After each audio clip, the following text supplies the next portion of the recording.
everyone. It is an honor to present at the third edition of this outstanding summit, one of our research from the Meet-URO 33 study. My name is Davide Bimbatti and I work in the Medical Oncology Unit 1 at the Veneto Institute of Oncology in Padua, Italy. I would like to thank the scientific committee for selecting our abstract, which focuses on second-line therapies for mRCC after first-line immune-based combination. Here are my disclosure, none of which are relevant to today's presentation. Why talk about second-line therapy? Because there are still many open questions in this setting. The introduction of immune-based combinations has revolutionized the first-line treatment, and more recently, adjuvant therapy with pembrolizumab has further changed the landscape. However, this has created uncertainty about what to do next, which drug to choose for second-line treatment, and what the optimal treatment sequence should be.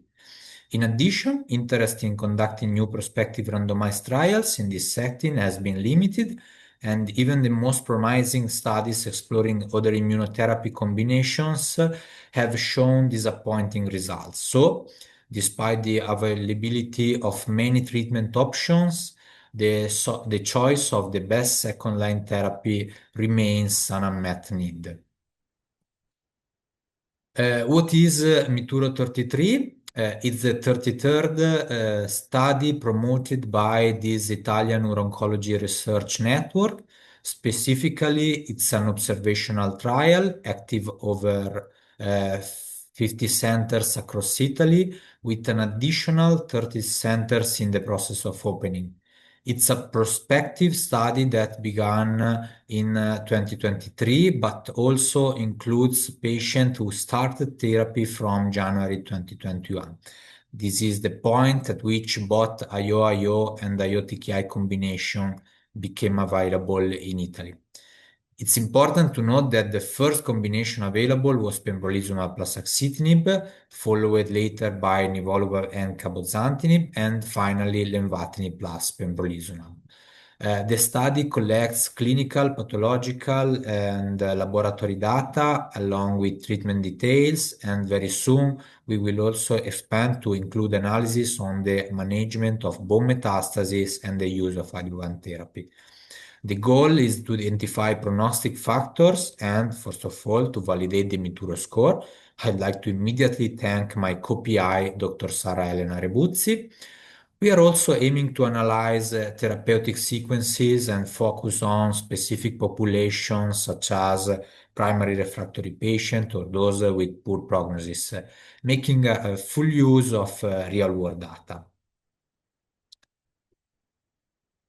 For this analysis conducted in April 2025, we included over 1,500 patients. Of these, 619 had progressed on first-line therapy. As you can see, and this underlines the second-line challenge, about two-thirds of patients received a second-line treatment, while only one-third did not. Among these, we focused on the 328 patients who received second-line therapy after a combination regimen, specifically 231 after IO-TKI and 97 after IO-IO. As expected, IO-TKI combination were the most frequently used first-line therapies, with pembrolizumab plus axitinib being the most common in this analysis. Again, this reflects the order of drug availability in Italy. As for second-line treatment, TKIs were the standard choice, with cabozantinib being the most commonly used agent, both after IO-TKI and IO-IO. Just to clarify, in Italy, the lenvatinib plus everolimus combination is approved but not reimbursed, which likely impacted its use.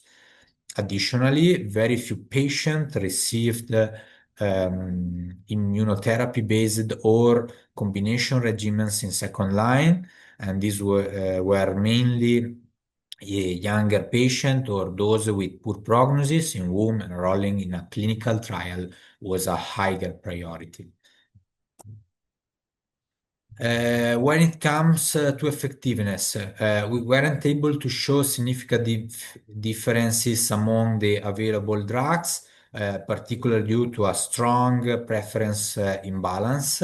However, we can say that cabozantinib performs similarly whether used after IO-TKI or IO-IO, and the IO-IO followed by cabozantinib sequence appears to offer a comparable overall survival to the IO-TKI followed by cabozantinib sequence.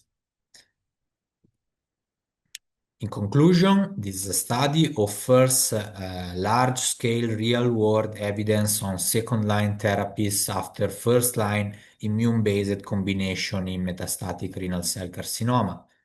Cabozantinib was the most commonly chosen agent and showed consistent effectiveness across different treatment sequences. However, new drugs or new combinations need to be explored to address this unmet need, especially in younger patients and those with poor prognosis. Of course, with the increased sample size and longer follow-up, further analysis are already planned. A helpful thank to all the investigators and their teams across the participating centers and to all the patients involved. Thank you very much and see you in Portsmouth.